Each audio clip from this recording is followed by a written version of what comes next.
5 hadis Nabi SAW tentang cemburunya Aisyah. Ini saya sering luruskan. Banyak orang subhanallah menyalahkan Aisyah radhiyallahu anha, ummul mukminin. Aisyah aja cemburu.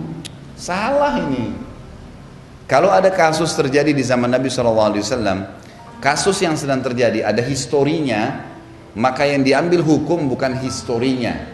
Final daripada histori itu apa? Apa keputusan Nabi dari kejadian itu? 5 riwayat tentang cemburunya Aisyah. 4 Nabi SAW marahin, tegur, Aisyah minta maaf. Yang 1 Nabi SAW tidak tegur secara langsung, tapi Aisyah pun merasa bersalah. Artinya cemburunya semua tertolak dalam rumah tangga. Jangan cemburu kecuali pelanggaran agama. Kalau yang bukan pelanggaran agama jangan, nggak perlu. Itu merusak, konslet. Riwayat pertama, cemburunya Aisyah radhiyallahu anha dengan Khadijah radhiyallahu anha. Jadi pernah Nabi SAW lagi duduk berdua sama Aisyah di siang hari, tiba-tiba ada yang salam. Maka Nabi SAW kaget berdiri. Ternyata karena orang yang salam seorang wanita yang suaranya persis seperti suara Khadijah. Maka beliau kaget, gitu kan? Berdiri lalu melihat, ternyata di depan pintu itu dibuka, adiknya Khadijah bersama dengan sahabat dekatnya Khadijah, perempuan juga, yang sering mengunjungi Nabi SAW dengan Khadijah waktu masih di Mekah. Maka Nabi SAW begitu lihat kaget, Nabi mengatakan pada Aisyah, wahai Aisyah, buatkan makanan, hidangkan sesuatu buat tamu nih. Lalu disuruh Aisyah menyampaikan dengan istri Nabi yang lain. Datanglah mereka rame-rame menyiapkan makanan, melayani tamu, tapi mereka masih belum tahu siapa orang ini gitu. Sampai tamunya pulang. Begitu udah pulang, udah bubar, Aisyah duduk dengan Nabi SAW lagi berdua. Dan Aisyah bertanya, Rasulullah, siapa sih tadi 2 perempuan itu begitu luar biasanya Anda menghormati? Kata Nabi SAW, yang satu adiknya Khadijah, yang satu sahabat dekatnya Khadijah yang selalu mendatangi kami waktu dia masih di Mekah dulu. Tiba-tiba Aisyah cemburu waktu itu. Ya Rasulullah, Anda masih mengenang wanita Quraisy yang sudah keriput semua mukanya dan sudah masuk dalam kuburan. Sementara Allah sudah gantikan Anda wanita Quraisy yang lebih baik, maksudnya dirinya gitu. Perasaan lagi nih. Nah, ini bicara perasaannya. Jadi dianggap ini Khadijah sudah meninggal, sudah selesai. Apa kata Nabi SAW? Lihat, ini historinya ya, cemburunya Aisyah tentang Khadijah. Maka kata Nabi SAW, demi Allah tidak ada yang menggantikan Khadijah wahai Aisyah.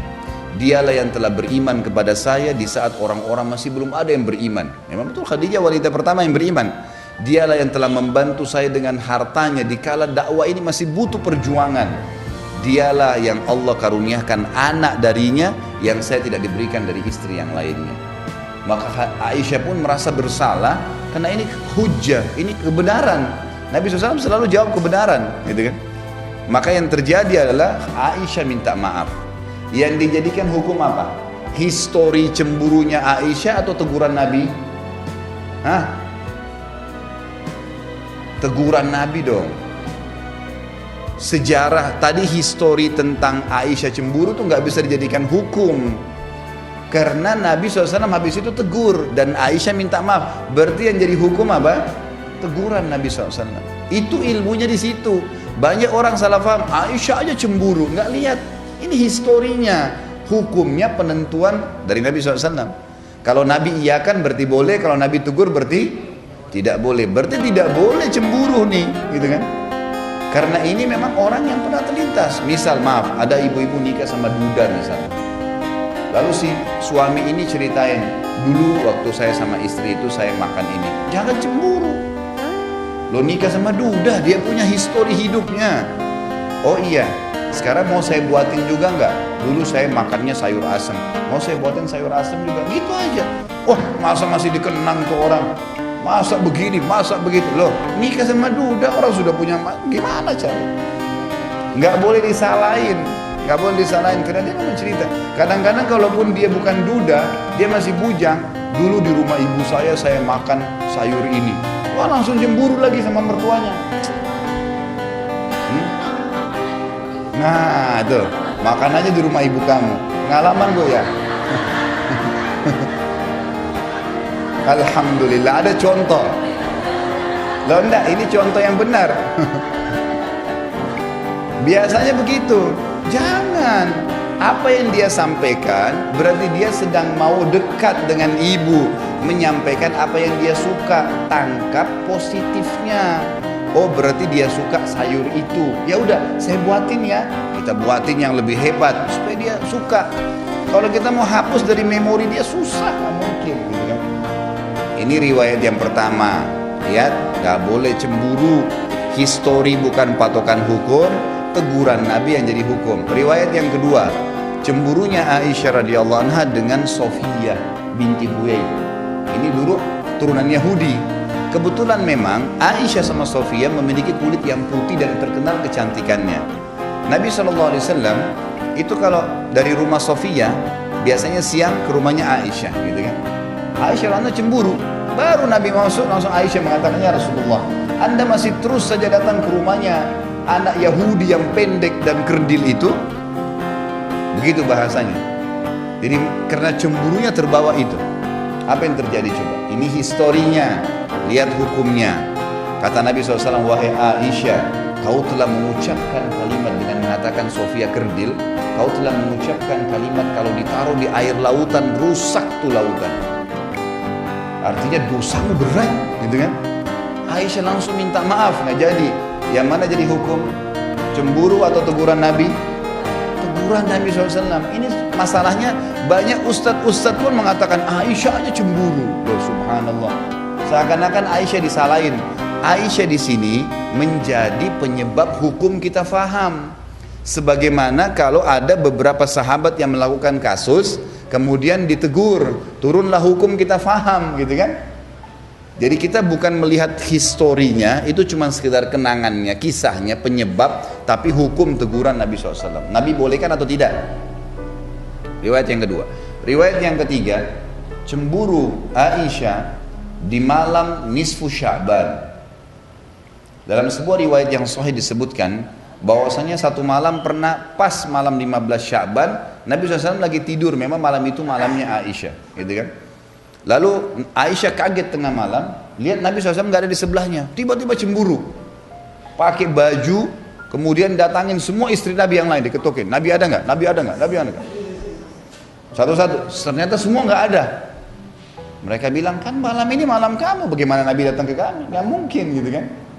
Maka Aisyah buru-buru ke masjid. Ternyata Nabi SAW lagi sholat tahajud, lagi di masjid, lagi sholat. Nah, Nabi SAW waktu lagi sholat, begitu salam, tahu ada Aisyah di sebelahnya dan nafasnya lagi terengah-engah, buru-buru ke masjid, gitu kan? Kata Nabi SAW, wahai Aisyah, kau cemburu lagi?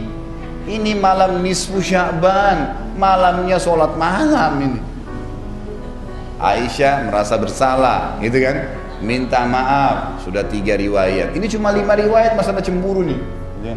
Tiga-tiganya sudah ditegur. Yang keempat, cemburunya Aisyah radhiyallahu anha dengan Maria. Maria istri yang lain yang dari Mesir. Maria ini tahu kalau Nabi SAW paling gemar makan madu. Jadi setiap datang ke sana, Nabi selalu dihidangkan madu. Dan kita tahu kalau madu dikonsumsi tidak akan ada bau mulut, gitu kan? Nah, Nabi SAW konsumsi madu dan juga tradisi beliau sebelum masuk ke rumah selalu menggunakan siwak. Kalau kita pakai sikat gigi mungkin sekarang ya, itu selalu agar bau mulutnya wangi pada saat ngobrol sama istri, mungkin dia akan ciuman dan seterusnya. Itu tradisi Nabi SAW. Maka Nabi selalu menjaga. Maka Aisyah tahu kalau ini di rumahnya Maria selalu dikasih madu. Karena Nabi SAW kadang cerita, dia datang ke rumah sebelahnya. Rumah sebelahnya ini Hafsah. Kebetulan orang yang hampir sepadan umurnya, beda 2 tahun 3 tahun sama Aisyah, jadi masih muda juga datang ke situ. Katakan, hai Hafsah, kalau Rasulullah SAW datang nanti di rumahmu, bilang mulutnya bau. Kata Hafsah, kenapa? Karena dia dari rumahnya Maria makan madu, kamu sama saya nggak punya madu, kita nggak bisa hidangin, kan itu. Jadi biar Nabi SAW nggak makan madu lagi rumahnya Maria. Baiklah, Hafsah setuju. Gitu kan? Ini bertawun dalam hal yang tidak baik nih. Jadi akhirnya Aisyah pulang ke rumahnya sudah sepakat. Ini kan tetangga-tetanggaan, istri Nabi kebanyakan tetangga-tetanggaan. Yang satu-satunya jauh cuma Maria, memang agak jauh di pinggir kota Madinah rumahnya, gitu kan? Maka Nabi SAW datang ke rumah Aisyah. Kemudian Aisyah mengatakan, baru masuk ya Rasulullah mulut anda bau. Kok bisa? Saya sudah pakai siwak. Gak mungkin orang sudah sikat gigi segar kemudian bau, dan saya cuma makan madu, pokoknya bau ya Rasulullah. Rasulullah sudah tahu ini ada masalah nih, ini pasti permainan lagi nih. Baiklah, Nabi SAW keluar, karena biasanya siang hari beliau memang mendatangi rumah-rumah istrinya gitu kan, datang ke rumah Hafsah. Hafsah juga baru masuk, ya Rasulullah mulut anda bau. Oh, saya enggak, saya sudah pakai siwak, saya juga udah cuma makan madu, pokoknya bau ya Rasulullah. Rasulullah SAW sudah tahu nih, ini ada masalah berdua ini. Rasulullah nggak ke rumah yang lain lagi, langsung ke pinggir kota Madinah, kemudian duduk memikirkan, ini kenapa sih mereka ini buat gini? Seperti itulah bahasanya. Lewat seorang sahabat bilang, ya Rasulullah, ada apa? Bisakah saya bantu? Kata Nabi SAW, hari ini saya haramkan madu, gak boleh lagi umatku minum madu, gitu kan? Langsung pada saat itu Jibril bawa ayat surat Tahrim ayat 1. Hai Nabi, kenapa berani-berani kau haramkan madu hanya karena mencari ridho istri? Mendengarkan ayat ini turun, Aisyah dan Hafsah minta maaf, langsung minta maaf, gak berani lagi, gitu kan? Yang terakhir ini 4 ingat, 4 riwayat semuanya permintaan maaf dari Aisyah, dan historinya karena cemburu yang salah. Hukumnya adalah teguran Nabi SAW, tidak membolehkannya. Gak ada lagi mulai hari ini cemburu dengan mertua, dengan ipar, perlu. Kecuali pelanggaran agama ya lain. Misalnya dia bergaul bebas, nah itu haram, gak boleh tegur. Ada sembarangan orang telepon yang memang betul-betul bisa berbahaya bagi rumah tangga, itu lain. Riwayat yang kelima adalah riwayat cemburunya Aisyah dengan Ummu Salamah radhiyallahu anha ajmain. Ummu Salamah ini istri Nabi yang paling tua umurnya. Yang lain semuanya itu tidak tua, gitu kan? Karena semalam ada yang tanya saya di pengajian di Blok M Square itu, Ustaz, katanya kalau ada yang mau menikah lagi, mungkin ini dari ibu-ibu pertanyaannya itu. Nabi kan menikahnya sama janda-janda tua semua. Jadi kalau suami mau nikah, silakan nikah sama janda-janda jelek tuh. Gitu pertanyaan kertasnya gitu. Ini saya bilang sudah jelas nih, ini dari ibu-ibu. Dan saya sudah tahu bagaimana menangani ibu-ibu ini, perasaan terus.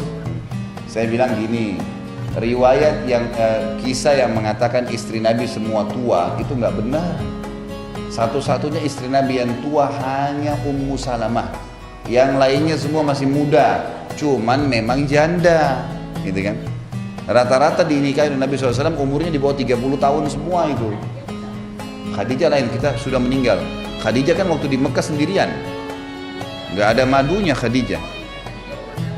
Waktu menikah umur 40 tahun, menikah dengan Nabi SAW di umur 40 tahun, Nabi SAW umur 25, beda 15 tahun waktu itu. Dan Nabi SAW dikaruniai 6 orang anak dari Khadijah, gitu kan? Setelah itu masih melahirkan. Baik, kita bicara ini fase Madinah, istri-istri Nabi setelah poligami, gitu kan? Setelah kasus poligami, karena di Mekah tidak ada poligami selama Khadijah masih hidup. Waktu Khadijah sudah meninggal, maka Nabi SAW menikahi 2 wanita sekaligus, Aisyah dengan Sauda. Ini dengan waktu yang bersamaan. Jadi kita lihat Ummu Salamah ini satu-satunya istri Nabi memang yang berumur, dan beliau sangat bijaksana. Orangnya itu dewasa, orangnya sangat dewasa karena sudah berumur.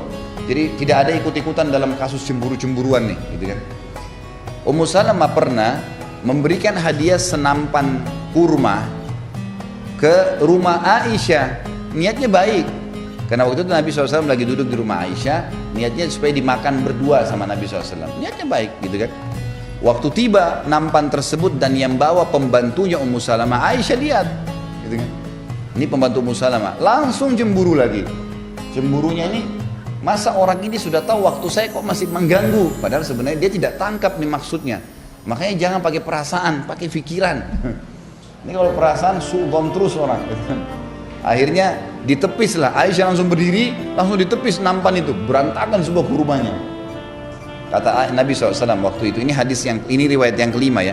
Kata Nabi SAW kepada pembantu Ummu Salamah, pungutlah kurma-kurma ini, ibumu lagi cemburu. Udahlah. Itulah. Akhirnya Aisyah malu sendiri, Aisyah ikut mengumungut kurma itu. Dan akhirnya dimakan juga, gitu kan. Yang jadi hukum yang mana? Histori atau penentuan Nabi SAW. Jadi tidak ada cemburu kecuali pelanggaran agama terjadi. Ini akan lebih meringankan hatinya ibu-ibu. Luar biasa tenang hatinya kalau ini selamat.